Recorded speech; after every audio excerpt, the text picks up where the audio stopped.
अस्सलाम वालेकुम dear students, this is lesson Raza और हम पढ़ रहे हैं डेटाबेस सिस्टम्स। और इसके अंदर हमने ये देखना है जितनी हमने अभी थ्योरी पढ़ी है उसके अगेंस्ट जो हमारा प्रैक्टिकल है वो ये है कि हमने किस तरीके से अपने सिस्टम के अंदर अपनी डेटाबेस की माई एसक्यूएल वेब एप्लीकेशन को यूज़ करते हुए डेटाबेसिस को क्रिएट करना है और देन डेटाबेसिस को एक्सेस करना है। एक्सेस करने के बाद हमने टेबल्स क्रिएट करने हैं और उसके बाद हमने इंसर्ट का ऑपरेशन चलाना है और फिर हमने अपनी फर्स्ट जो क्यूरी है वो रन करनी है। This is very simple. First of all आप लोगों के पास ये XAMPP कंट्रोल पैनल अवेलेबल है, आप लोगों ने इंस्टॉल किया हुआ है। इसको अब जैसे यहाँ से स्टार्ट कर दोगे, उसके बाद मिनिमाइज़ कर दोगे और उसके बाद हम किधर जाएंगे, अपने CLI कमांड लाइन इंटरफेस की तरफ जाएंगे। वो है मेरे पास कमांड प्रॉम्प्ट। इसको जस्ट क्लिक करेंगे।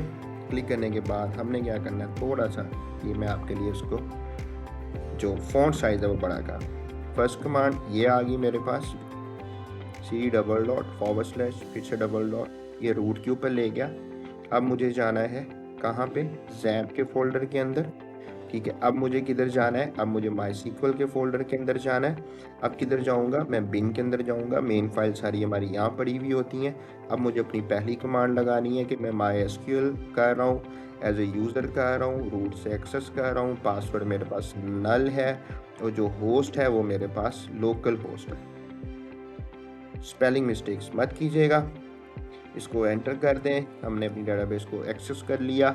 एक्सेस करने के बाद हमने पहला काम क्या करना होता है, अपनी डेटाबेस को क्रिएट करना है। तो क्रिएट की कमांड होगी, क्या करने वाले हो, डेटाबेस क्रिएट करोगे।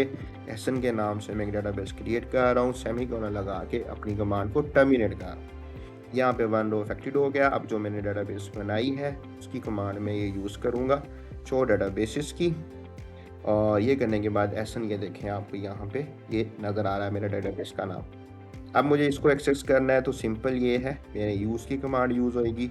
और अब मेरी डेटाबेस का नाम देख लो, नन से क्या हो गया, चेंज हो गया। अब यहाँ पे हम क्रिएट करेंगे सिंपल टेबल। टेबल करने के बाद हम टेबल का नाम भी मैं एसन रख रहा हूँ और इधर से मेरा ये कोड ओपन हो रहा है टेबल क्रिएट करने का। अब क्या होगा, पहला कॉलम है तो फर्स्ट कॉलम कुछ भी एग्जांपल ले लेते हैं। लाइक मैं कहता हूँ चेयर्स। ठीक है, चेयर्स पड़ी हुई हैं जी मेरे ऑफिस के अंदर। और अब क्योंकि वो काउंटेबल है तो वो क्या होगा, वो इंटीजर टाइप होगा। उसकी मैंने ये वैल्यू यहाँ पे सेट कर दी कि मैक्सिमम जो है वो इतने करैक्टर आने चाहिए। उसके बाद हम ले लेते हैं टेबल्स, ले लेते हैं जी, ये भी इंटीजर टाइप आ रहा है और इसकी भी मैंने यहाँ से वैल्यू फिक्स कर दी है। उसके बाद हम चलते हैं मैनेजर, जो मेरे ऑफिस को मैनेजर्स कितने हैं जी। और अब क्योंकि ये मेरे पास डाटा टाइप यहाँ पे चेंज होगी, डाटा टाइप मैंने उसकी जो मैक्सिमम विड्थ है वो मैंने ऐड ऑन कर दिया। ये काम करने के बाद अब मेरी क्यूरी को मैं बंद कर रहा हूँ और साथ सेमीकोलन अप्लाई करके अपनी क्यूरी को टर्मिनेट कर रहा हूँ। क्यूरी ओके है, 0 रो अफेक्टेड है। अब मैं कहता हूँ मुझे डिस्क्राइब कर दो, क्या करो कि जो एसन नाम का जो मैंने टेबल बनाया मुझे दिखाओ उसमें क्या शो हो रहा है। चेयर्स टेबल मैनेजर्स आगे। अब नेक्स्ट काम क्या करना है, मुझे मेरी वैल्यूज़ को इंसर्ट करना है वाया CMD अपने टेबल्स के अंदर। तो मैं कह रहा हूँ कि इंसर्ट कर दो इसके अंदर इनटू टेबल का नाम। ठीक है, ये काम करने के बाद मेरा फिर से यहाँ से कोड ओपन होगा। मैं कहता हूँ कि फ़िलहाल मेरे पास जो वैल्यूज़ हैं वो ये वाली हैं। पहली वैल्यू, अब मैंने ऊपर से देखा कि फर्स्ट मेरे पास चेयर्स हैं, इसका मतलब इंटीजर वैल्यू है। मैं कहता हूँ मेरे पास 7 चेयर्स हैं। नेक्स्ट मेरे पास टेबल हैं, 7 ही टेबल हैं। फिर से कोमा जाएगा और ये सिंगल कोड के अंदर मैं लिखूँगा अपने मैनेजर्स का नेम। तो ये मेरे पास तैयब जो हैं वो मेरे मैनेजर हैं। सो हम एक और मेथड भी है कि मैं पहले कॉलम के नाम भी यहाँ लिखूँ, कॉलम की कमांड दे के और फिर पहले 3 कॉलम्स के नाम लिखूँगा और उसके बाद फिर आगे वैल्यूज़ दूँगा। उसमें फ़ायदा ये होता है कि फॉर एग्जांपल मुझे पहले 2 कॉलम्स के अंदर वैल्यूज़ डालनी है, तीसरे में नहीं डालनी, तब मैं कॉलम की कमांड दे के तो पहले 2 कॉलम को कॉल करके उसके अगेंस्ट वैल्यूज़ को पुट कर सकता हूँ।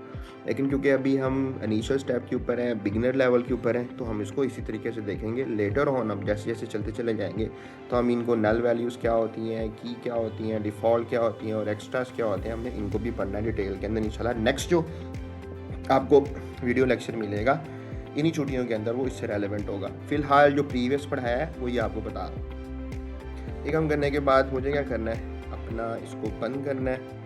वैल्यूज़ मेरी कंप्लीट हो गई हैं, क्यूरी भी मेरी कंप्लीट हो गई है और इसको मैंने यहाँ से टर्मिनेट कर दिया। अब इंसर्ट वैल्यू के बाद अब मुझे क्या है कि मुझे सी करना है, लुक करना है कि आया कि वैल्यूज़ मेरी डेटाबेस के टेबल के अंदर इंसर्ट हुई हैं या नहीं। तो हम कहेंगे सिलेक्ट स्टैटिक फ्रॉम, किधर से, ये इस टेबल के नाम से, वेरी सिंपल। और फिर से ये टर्मिनेट हो गया। मैं बस चेयर्स, टेबल और मैनेजर्स तीनों की वैल्यूज़ मेरे पास आ गई।